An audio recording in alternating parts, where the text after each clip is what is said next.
So you're asking me this question 2 months after launching my book that took me 2 years to write, that I started promoting 6 months before it released. And so like I have like run a marathon inside a triathlon inside a marathon. Like I feel like I have been grinding for so long. And the thing I am the most excited about right now is like lying in the grass, looking at the trees above me and like maybe floating in a tube down a river this summer and just being fully present in my life, whether that's at a winery with my best friend or on the trampoline in the backyard with my kids. Making it for me is being able to be fully present in what's actually happening right in front of me right now, not thinking about my past and all the hard things that have happened or worrying about the future or worrying about the next launch or the next book or the next thing that's going to happen, is actually being present for the moment that is right in front of me. And I so value those moments more than I ever have before, and my ability to actually be there in that moment. And so making it for me is being present in the moment.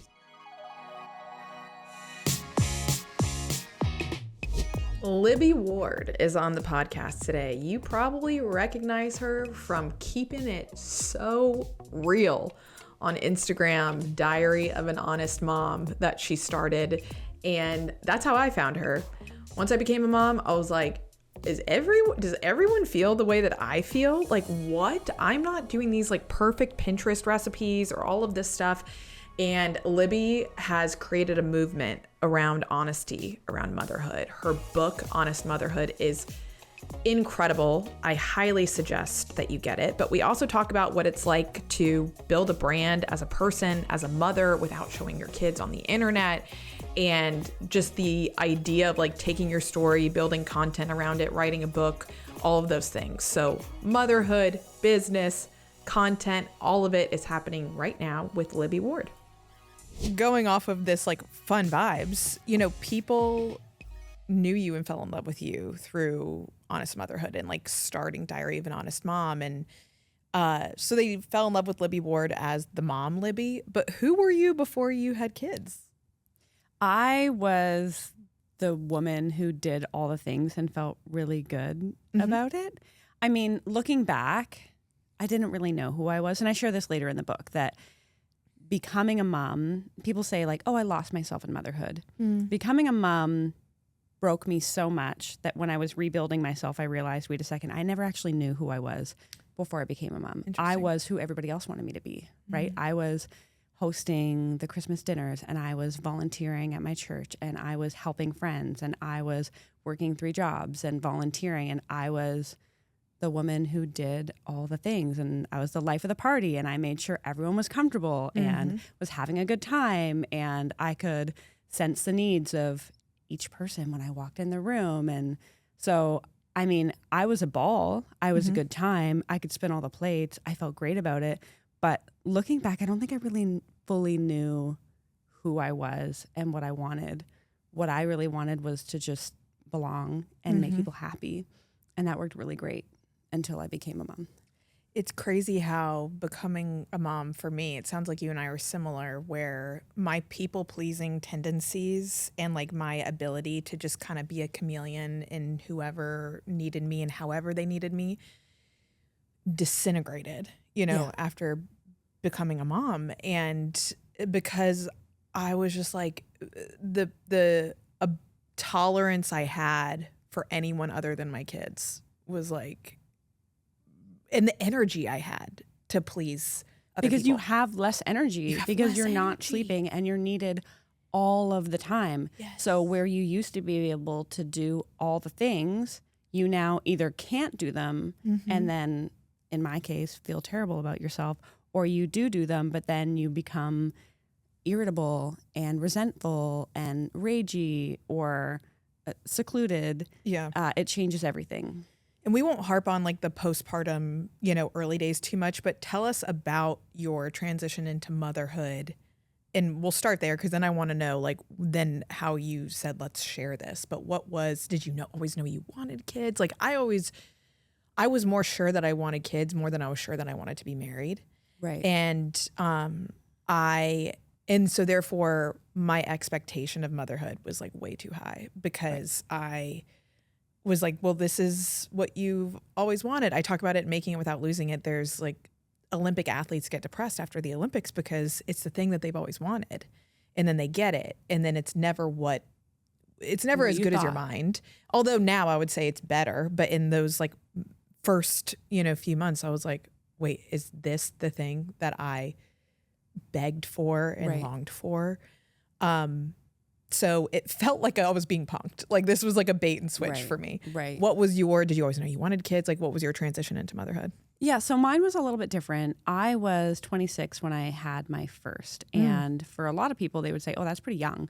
But in the place that I was living and the women I was surrounded by, that was considered kind of old. Yeah. I was going to a small rural church. Really? Yeah, and I was surrounded by families, women, mothers who had children, had them young, had lots of them, and really sort of painted motherhood as this picturesque, beautiful, perfect experience that was full of love and joy and delight and giggles. And it looked like something I really wanted. I tell this story in the book called Baby Parades, and I always like to say this disclaimer that no one actually called them baby parades, but I came up with this name because it's exactly what it felt like. So I would go to church on a Sunday morning, and whenever there was a new baby, and that was almost every Sunday because it was always new babies, the pastor would like stand up at the front of the church, and he would get this like big smile across his face, and he'd be like, baby so-and-so is here. When like the family would arrive with a baby, like newborn, fresh baby, everyone would like stand and clap and cheer, and it would be this whole celebration, and the parents would like parade the baby like up and down the aisles, and we would all be like, oh my gosh, like, yay, it's a baby. And I mean, I thought that was fun and was like, that's so cool. And I think looking back, that felt to me like some kind of metaphor for what it would feel like to be a mom. And that you have this baby, they bring fulfillment and joy and delight into your life, and you're celebrating and everyone else is celebrating, and you feel supported and you kind of know what you're doing, and that it would just be a mostly good experience. And so I was expecting that it would feel good, that it would be hard, but that it would feel great and be enjoyable. And I was raised in a household that was unlike many of the women I was surrounded by. You know, we moved 18 times before I was 18 years old. I had a mom who had undiagnosed and untreated mental health disorders, and she was single, and we moved a lot. And so there was a lot of upheaval and a lot of tumultuous things happening in our household. And so when I looked to the women in my life in my mid-20s who seemed to sort of like emulate maternal instinct and emulate patience and love, and, you know, they'd show up to church. They would show up to church on Sunday in matching outfits with their warm shortbread, and their kids were well behaved. I thought, like, that's it. Like, if I could just be like them, then I'll be able to be the mom that I never had, and it'll be fun and it'll be joyous. And so I went into it thinking that I would be valued and supported and fulfilled, and it would be a great experience. And when I became a mom, I mean, number one, loved the baby parade, was like, yeah, I did it, like, felt so great. And for that first year, I spent it trying to be what everybody else was or wanted to be.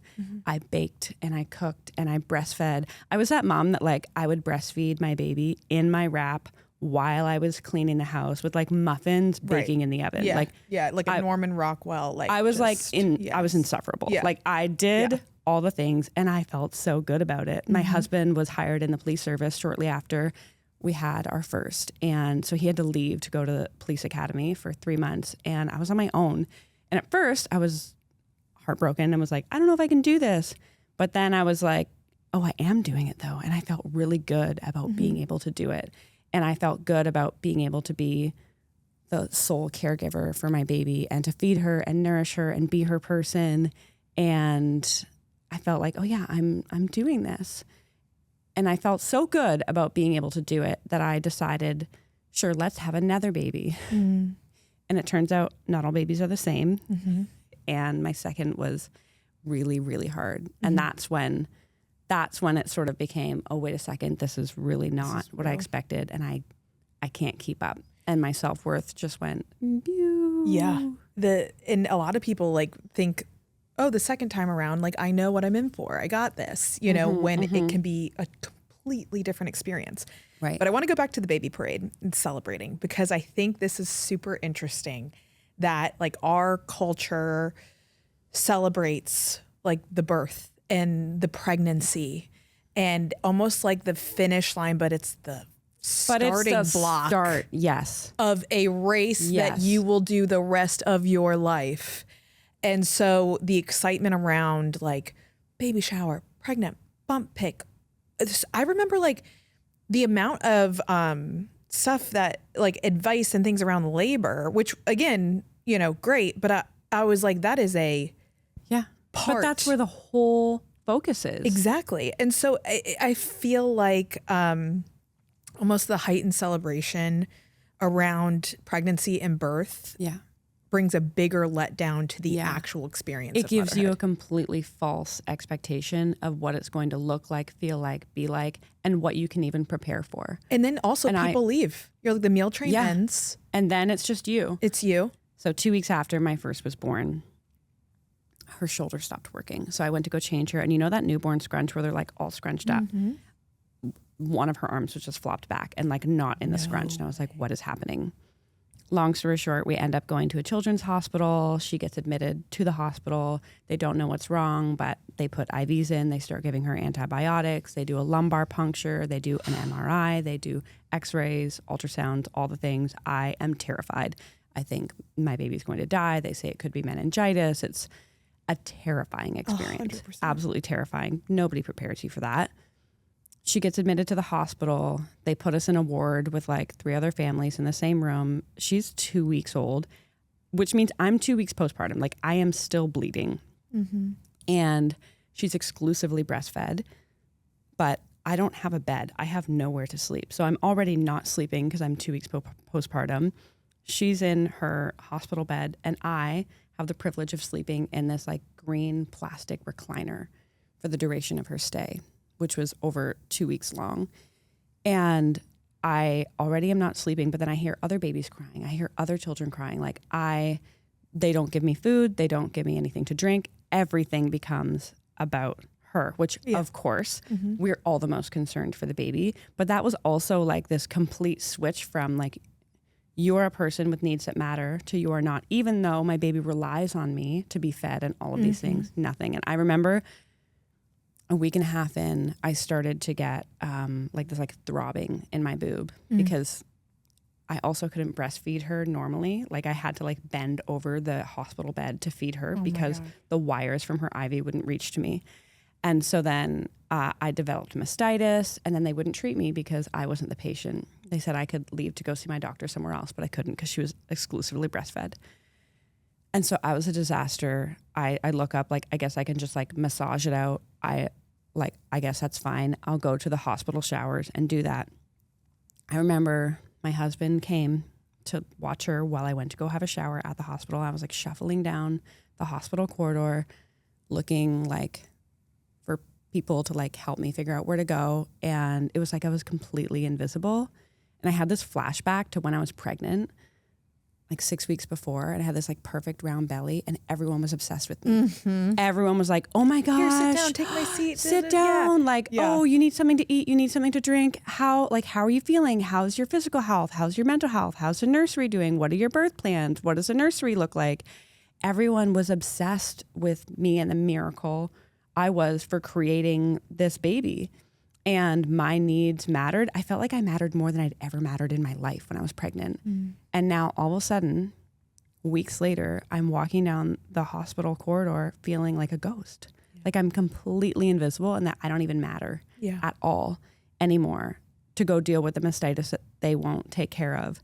And looking back, I see this so much as like how society treats mothers. That like you become a mother, you are invisible. Your children, the children, are the most important people in our society, in your household, in your life, and yet your needs don't matter, even though they rely on you to have their needs met. Yes. And it truly messes with your messes- head. It messes you up. Yeah. I went to the park the other day and it's 1,000,000 degrees here in Raleigh.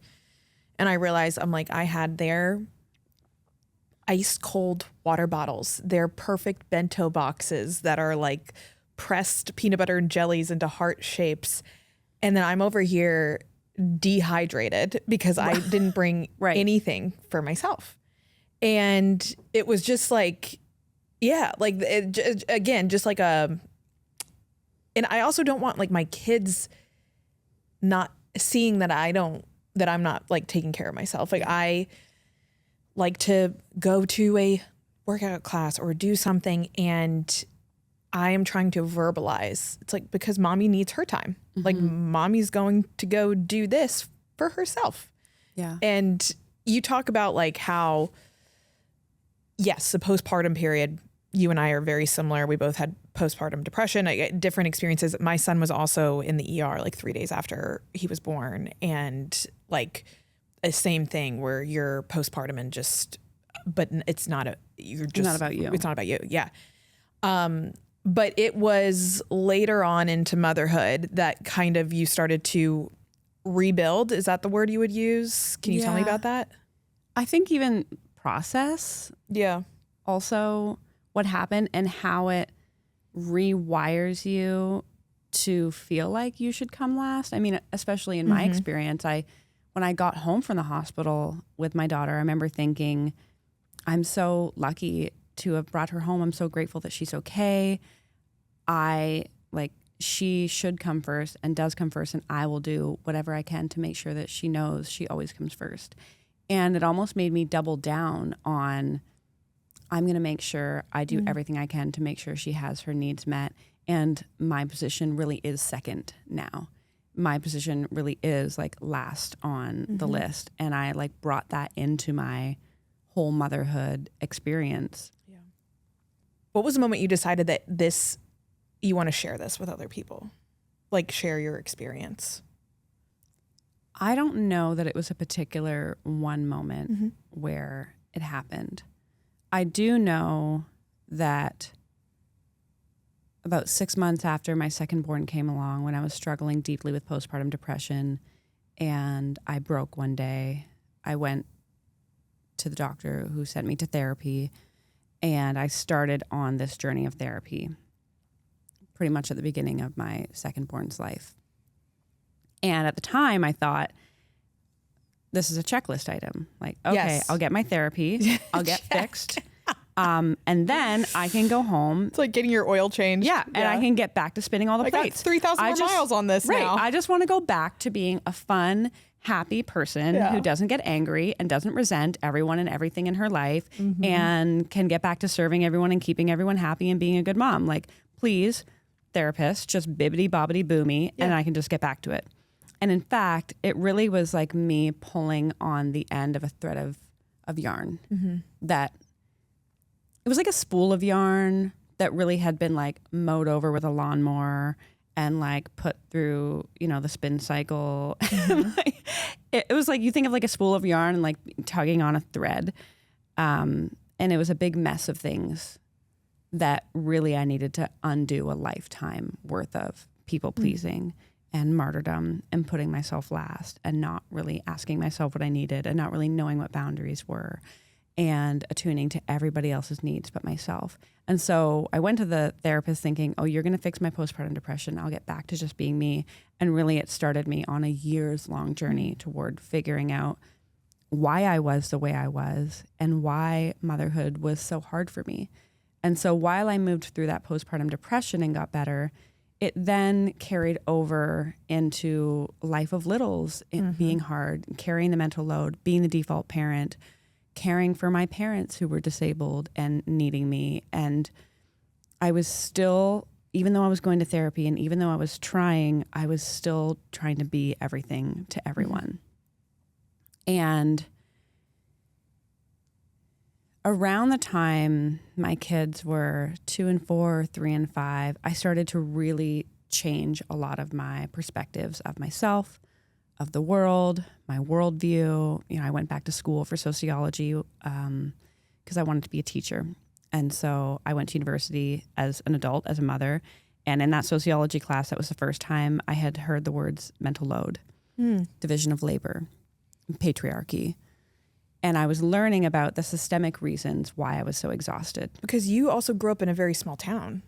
I grew up in a lot of different towns and a lot of different places, and I had no sense of belonging. And in my teens, when I latched on to this small town church and this a Christian community, I sort of latched on to every idea that was put in front of me because I wanted to belong there. Yeah. And so I didn't really have that time in my teens where I questioned, wait, what do I believe? Yes. Yeah. What is mine to behold? Like, what are my values? I wanted to be a part of something. And so I latched on and I sort of stayed stuck there. And so my worldview was pretty small. I didn't interact with a lot of people. I didn't finish university right out of high school.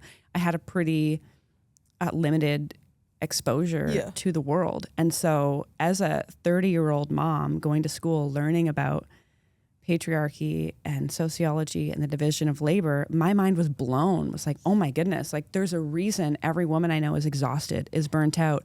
Wait a second, I'm not the only one, all these things. So my worldview was shifting. I had been in therapy for a few years and I was really changing on the inside, but I was terrified of changing on the outside.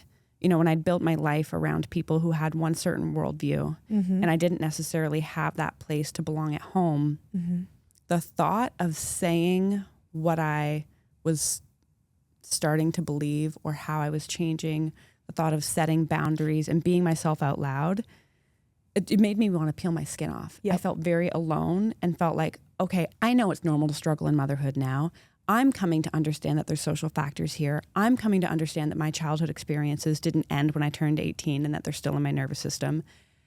But how do I talk about this with my real people? And then in 2020, right after I'd finished my first semester of my sociology degree, I was working in a classroom with kids with special needs. I was an educational assistant, and they were doing this dance in the corner of the room on like one of the recess breaks. And I was like, what are you guys doing? They were like, oh, TikTok. And I was like, what's TikTok? And they were like, oh, it's this app where you like make dances and follow trends and post them and people copy them. And I was like, that's dangerous. Like, don't be on the internet posting videos of yourself dancing. Like, don't do that. It's bad.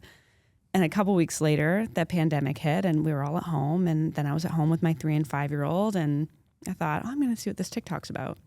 And I opened TikTok, and within 24 hours, I just fell in love with the app and how real people were showing up. Up until that point, social media was a place where I felt a lot of shame, where I looked at what other moms were doing and how they were living, and I compared myself to them, and I felt like I wasn't enough no matter what I did.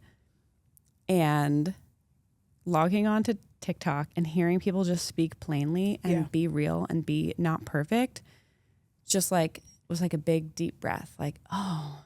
And then the algorithm, I mean, I have a stressful relationship with social media these days. It's not perfect by a long stretch. But that TikTok algorithm, it figured me out so fast. And it was like, oh, you want trauma content. Oh, you want sociology content. Oh, you want to talk about feminism. Oh, you want to talk about deconstruction. And it started feeding me these people and these ideas and all these different worldviews and personality types that I never would have come across in my life. And all of a sudden I was like, oh, wait a second.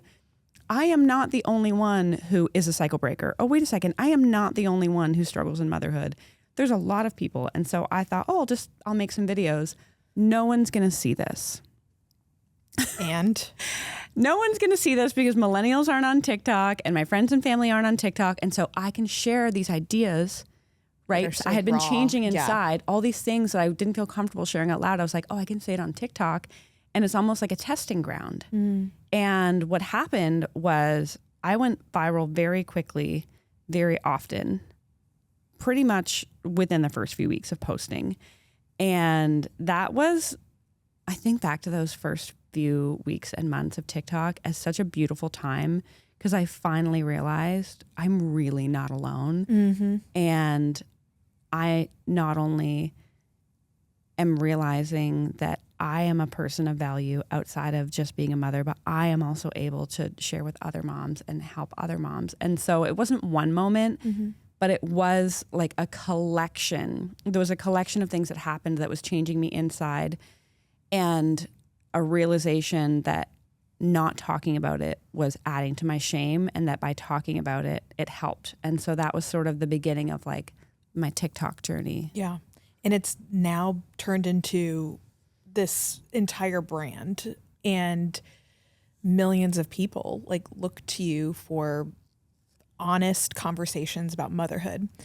And I can relate to the beginning of something being pretty euphoric, and you're like, that worked. Oh, look at this person. And then it's like viral was this exciting new thing.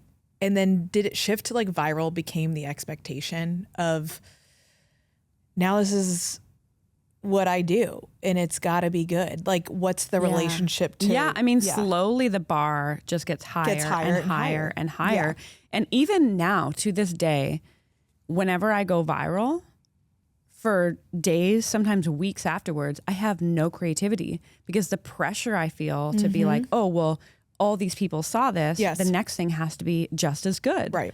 And so, I mean, initially when I was going viral, I mean, I had never heard of a content creator, an influencer. I didn't know people did this for a job. And so when I first was going viral, I didn't necessarily feel that pressure, because I was just having fun and it didn't really mean anything.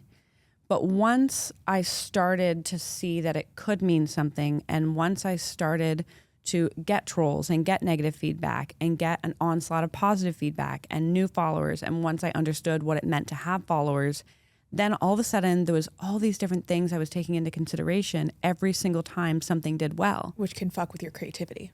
It messes with it. So, like the pressure messes with it so much. Yeah. And it's like the reason things would do well is often because I was being truly authentic. Right. But then the more you begin to understand about how the algorithm works and how people's psychology works and how all of it works, the more it's like, wait a second, I want to be authentic and I am authentic, but also I'm now considering absolutely everything every time I make a post, and it just is so much pressure. It's like, not like, here's what happens today. It's like, what's the hook? What's the this? What's the background music? What is it trending? Is it this? And it's like, I know I don't have like as big of a like platform as you, but even today, I almost catch myself experiencing moments in my life and trying too quickly to turn it to content instead of experiencing. Do you ever find yourself doing that? I did for a long time. For a long time, it sort of took over my life and my brain. It's impossible not to. And the science of the dopamine, like it's just, it's and what I it's have meant to do. actively work against it. And I have stopped growing as much because of it. And I'm actually okay with it now, because it used to be that my mind was so focused on what was trending, the sound, the content, whatever, that I was missing moments in my real life. Yes. And I really did have to make a drastic change and like make some severe boundaries in my life. And it's so interesting because I, in my story, in my real life, in the book that I've written about it, I talk about the importance of having boundaries and setting boundaries and learning about boundaries and, you know, balancing time and all these different things. And it just so happened that when I finally started being able to set boundaries in my real life, in my personal life, and make time to like be present with my kids and start to heal, I blew up online. And then I had to learn boundaries and balance and all these things at a completely different scale. Yes. Like exponentially higher. You know, I've never been wanted or needed or messaged or had requests from so many people from so many places at one time in my life. And that really messed with my head as well. Because you share obviously super honest, raw, vulnerable stuff.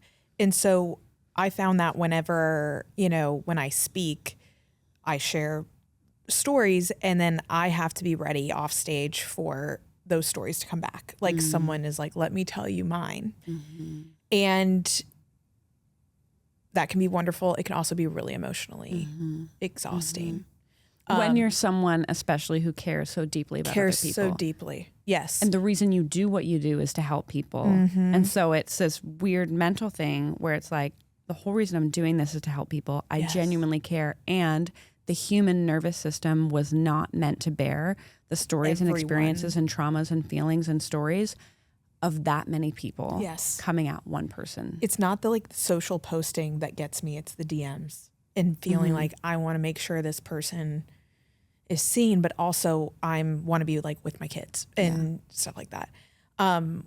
Couple things while we're on this topic. One of the things that I love about you is that you built a brand, and a lot of people think, well, now all these eyes are on me. I have to play it safe. I can't ruffle any feathers. I now have brand deals and I'm monetizing this, where you have been like, no, I'm going to say what I'm going to be outspoken about political causes, about injustice.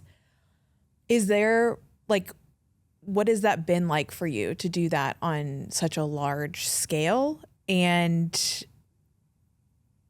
yeah, what's that like? Because that's a choice that not a lot of content creators have made. So when I went back to school for sociology, the plan was to become a teacher. And I wanted to be a teacher because I wanted to have more impact on kids that maybe were growing up in circumstances like I had when I was little, on just the world in general. I wanted to make bigger impact. When I decided to pull out my registration from Teachers College, not get my master's, and focus on content creation, that was very hard to do because I had just finished getting my undergrad as an adult. But I told myself, I always wanted to help kids and families and the world. I always wanted to use my story for good. And this way, I'm just doing it in a different way. Rather than helping kids directly, I'm helping the people who have the most significant impact on children in their lives. I'm helping their mothers. And so there has always been this intrinsic need to help people and do good and focus on social good in my life, whether it was through content creation or volunteering before I even knew what content creation was. In my life, or in my work, I've always wanted to make a difference. And so that really informs every decision I make. When brands would come to me in the early days and offer me obscene amounts of money, more money than I made in a year as an educational assistant for a couple videos, I would turn down brand after brand after brand because my values were so important to me. And the whole reason I was doing what I was doing was to make a positive difference. So no, I'm not going to make a post encouraging moms to gamble on your app because that goes against absolutely everything I have ever stood for. Yeah. And then what is the point in anything if I do that? Mm-hmm. And that's big of you, though. I don't know if I'd be that big of a person. I'd be like, yeah, well, there were moments where I would try to justify it in my head. And the more I would mull over it, I'd be like, I can't do that. I cannot sell my soul, or I can't do this. And some of them were easier decisions, some were harder decisions, but I would always come back to my why. What is it that I'm doing and why? And also I think some of it was just complete naivety and dissociation, where if I cared about something, I would post about it. And it's not even till later that I'd realize, oh, wait a second, you could get yourself on a blacklist and brands won't want to work with you. Yeah. But at the same time, I'm like, I also can't just sit by and let these things happen in the world. Let women have their rights be taken away, and kids have all these negative things happen to them simply because I still want to make money. Mm-hmm. And that's not to shame anyone who doesn't speak out politically or anyone who works with certain brands. But for me, I would just always come back to my why and make my decision from there. Yeah. And has it affected my business and my bottom line? 100% it has. Yeah. 150,000%. I make so much less money than I did when I first went viral and I was the internet's favorite mom. I get a fraction of the brand partnerships, but I sleep well at night.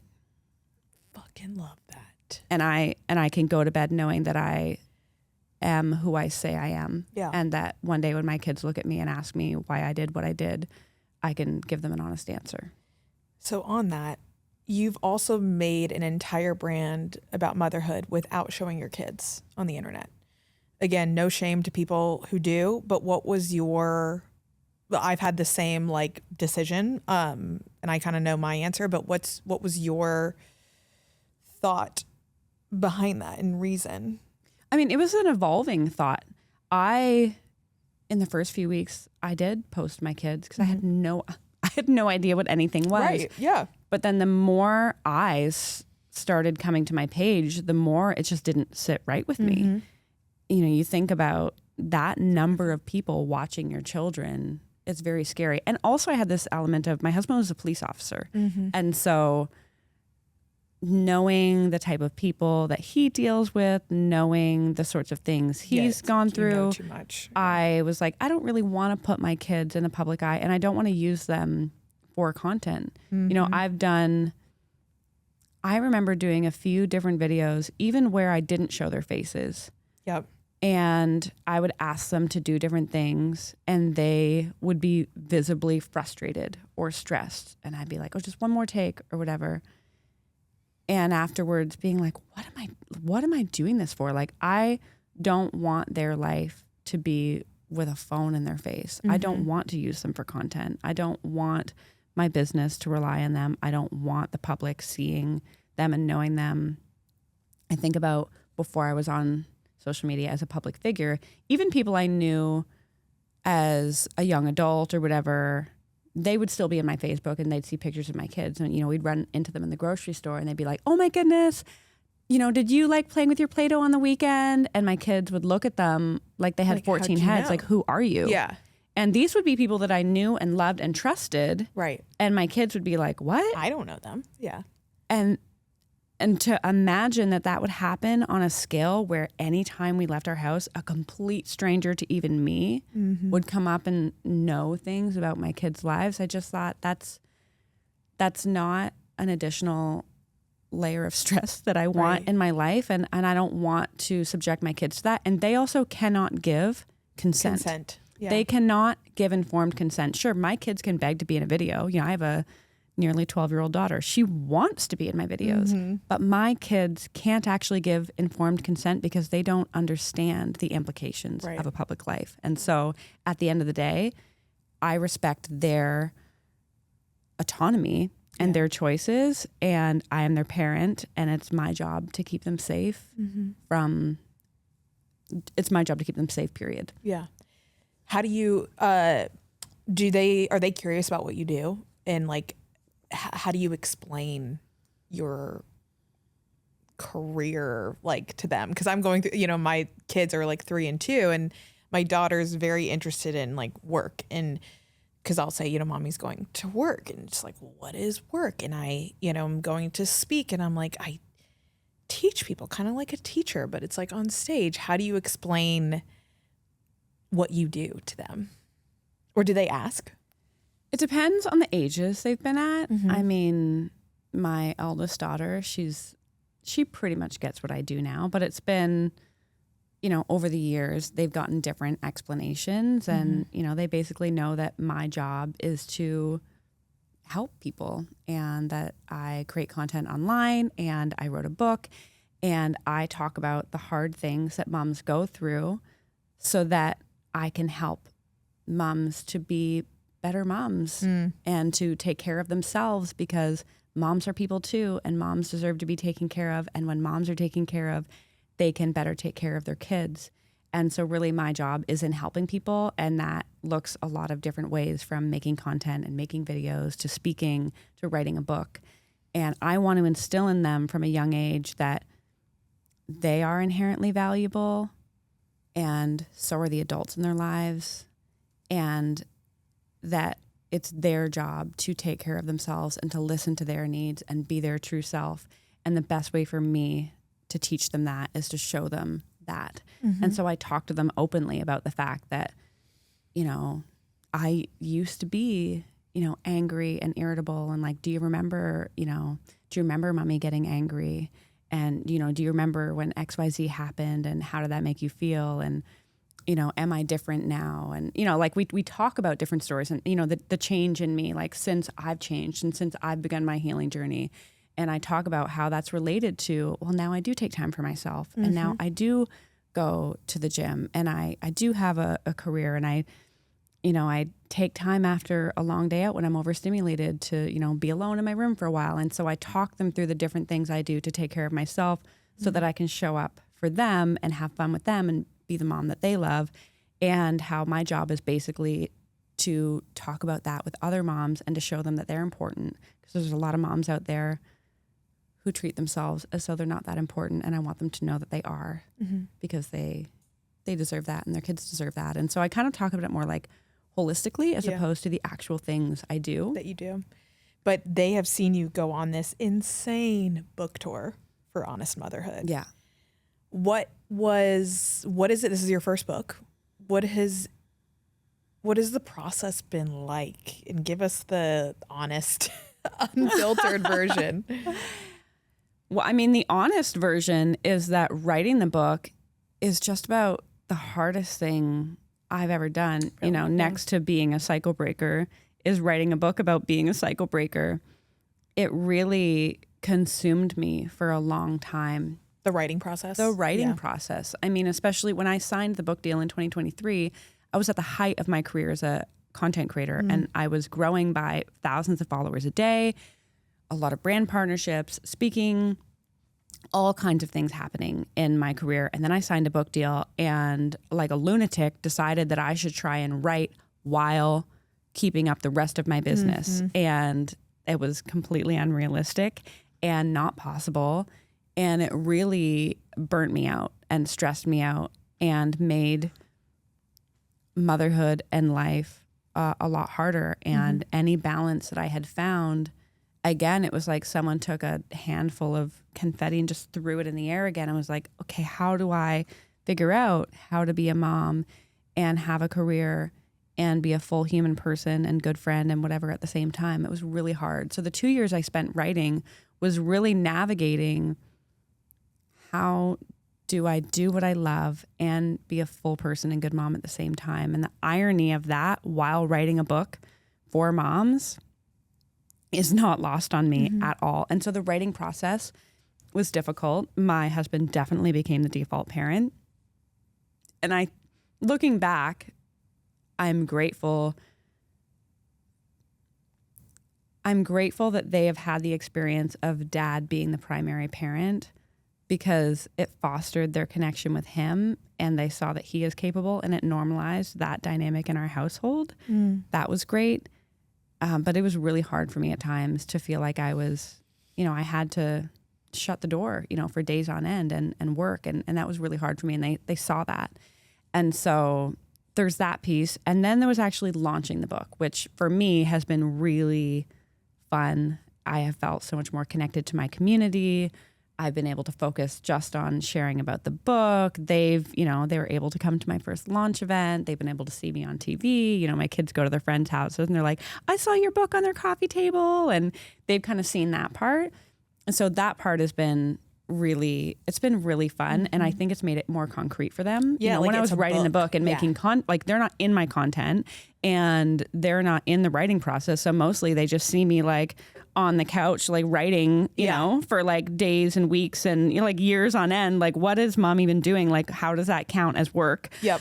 And so now to actually see this like physical book thing on their friends' coffee tables. And I've even had like my kids' friends, they saw me at like my daughter's dance recital a few weeks ago.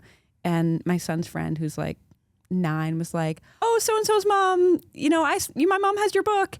And he was so excited to see me. He was like, you're a real author. And to see my like son's friends and my daughter's friends like be excited about it and see that it makes them proud that their friends are excited. Because for them, it's kind of just normal. Like, oh, mom's a content creator. Oh, mom's an author. Like, that's just their normal. But then when they see their friends get excited, I feel like it kind of gives them permission to be like, like, that is my mom kind of thing. Like, oh, my mom was on TV. And it's really fun to see them feel a part of it. I think that's it too. Like they get to feel a part of it and they get to see me do the thing that I love and hopefully give them permission to do the same, whatever that looks like. I'm curious what it was like selling the book to your audience, because one thing I experience with a lot of speakers I work with in Mic Drop Workshop, and when they launch a book, they're like, ooh, I don't want to like sell myself. I don't want to tell people to buy it. I just want them to buy it. And I think especially as women, we're so like programmed to just deliver value after value after value without asking for anything, that when it is time to say, buy my book, register for my thing, like there's a pause, you know, or maybe a little bit of self-doubt. Did you feel any of that? Like you've nurtured your audience for years and then asking them to buy your book? I mean, I know that like, hell yeah, they want it. But like, I'm just curious, the mental part. Did you feel that? For years, I have felt that in general, asking them to do anything, buy anything, support me in any way. I have just had this endless like spout of like, let me give. Yes. I mean, I've done a lot of therapy. I mean, I've been in therapy for 10 years now. I have read, it feels like every book on trauma, every book on healing. I have worked so hard on myself. And I would say the thing I am just about the most proud of in the last couple of years is my ability to absolutely know my worth and know the value that I offer, and to know that I have given and given and given, that it is valuable, that it does make a difference, that sharing my story matters, that my time is valuable, that my story makes a difference. And I've been sharing my story so often for so long and getting the feedback that it's changed people's lives, that I absolutely know for certain. You're like evidence. That when people read this book, it does change something for them. And so there's something to do with that, and something to do with the self-loathing that I experienced for 30 some odd years, and the shift I've had in the last few years that's made me go, this is actually a gift. Yeah, this is a gift. And I worked my ass off. I have worked so hard over the last few years. I wrote and rewrote that book and slaved over sentence after comma, after sentence, after paragraph. And I know that it's good. And I am so grateful for anyone who gives their hard-earned cash to purchase it. But I actually haven't felt that. And that is a new thing for me. Yeah. And so when I say I'm proud of myself, I am, because honestly, up until a couple years ago, I couldn't have said that. Yes. So the fact that I can say that feels like, oh my gosh. We're going to clip this right here and send it to your therapist and say, here's your testimonial. I did it. No, but it's so true. When someone's like, I don't want to sell myself, I say, well, do you think your book, do you think your keynote is going to help someone? And they're like, yeah. I'm like, well, then you're doing a disservice by keeping it to yourself. Like you're doing that person a disservice by keeping it to yourself. Last question I have for you that I ask everyone on this show, but I'm specifically really excited about your answer because we've touched on it. What does making it look like for you now? And how is that different from 10 years ago or pre-motherhood making it? So you're asking me this question 2 months after launching my book that took me 2 years to write, that I started promoting 6 months before it released. And so like I have like run a marathon inside a triathlon, inside a marathon. Like I feel like I have been grinding for so long. And the thing I am the most excited about right now is like lying in the grass, looking at the trees above me, and like maybe floating in a tube down a river this summer and just being fully present in my life, whether that's at a winery with my best friend or on the trampoline in the backyard with my kids.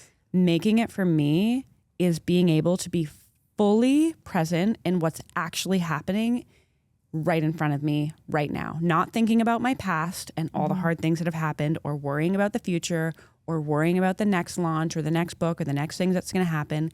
Is actually being present for the moment that is right in front of me. And I so value those moments more than I ever have before, and my ability to actually be there in that moment.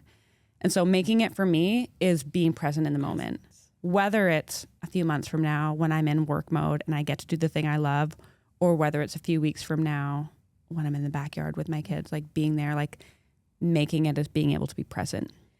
And goosebumps. And my husband, he took this picture of me that I'll show you after we finish recording. After my book launch and our conference, like just like you, we've been in kind of tandem. We've been riding a tandem bike this year of our books and huge sprints. And I just was laying on the dock, like just sun beaming down, my daughter laying on my chest. And he just knew that was like, that was it. I have that goosebumps. was it. Yeah. Because I can feel it. Yeah. It was just, that was making it. It's that. Like I was in my backyard a few weeks ago, just sitting on our patio, watching my kids play and, you know, just seeing like the sunlight, like dance on them, like through the trees. And I felt this like complete ease and this appreciation for their joy and their delight. And I just had this moment where I was like, oh, I'm here. I'm here. I'm right here. I'm not floating above. I'm not resenting XYZ. I'm not thinking about what's for dinner. I'm actually right here. And how incredible is that? Yeah. And it is so different, to answer your question, from 10 years ago. I mean, 5-10 years ago, I was just someone who lived in constant survival mode. My body was in a constant state of fight or flight, whether it was from being overstimulated, worrying about the future, worrying about what people would think of me, worrying about how my kids' outfits would make me seem as a mom, worrying about what my house looked like, what I was going to do for a career, what kind of mom I was going to be, what kind of mom my kids were going to remember, how my past affected me, what was going to be expected of. Like, I was constantly thinking about what everybody else wanted, how I could keep them happy, how I just wanted a moment of peace and quiet. And it was hard. Like, parenting little children is absolutely exhausting. And I grieve the moments that I couldn't be present because I was so exhausted. It's not that I didn't want to be present. It's not that I didn't want to be there for the moment, but there was so much on my shoulders and there was so much unhealed stuff that was stopping me from being able to truly be there. That I really want to like go back and give that version of me a hug and be like, you're doing the best you can with what you have and what you know right now. And the work you're doing matters. And it does get better. Because that's what I talk to people who, you know, people who are cycle breakers, moms who are in the trenches, struggling with like parenting and little kids or even middle-sized kids who are just really having a hard time prioritizing themselves or getting time for themselves or meeting their own needs. And they're like, does it ever get better? How do you know you've actually broken the cycle? How will I ever get time for myself? And the answer is it doesn't happen immediately. It's a slow, like that spool of thread, that spool of yarn. It is a tug and it does sort of unravel more things. But slowly and slowly, you get a little bit better and a little bit better at meeting your needs and listening to your needs and speaking them out loud and being present in the moment. And then one day you can be present more often than not. And one day you can be proud of yourself for the good things that happen and you can allow joy in. And I wish I could go back and say that to the older versions of me. But what you're doing is you're saying that to people like me who are in the trenches, and you're gifting me the moments that you wish that maybe you could have had by being honest about the experience that's allowed me more presence in the millions of other readers and people that you help. So everyone grab Honest Motherhood, follow Libby Ward everywhere you probably already are. Libby, thank you. Thank you.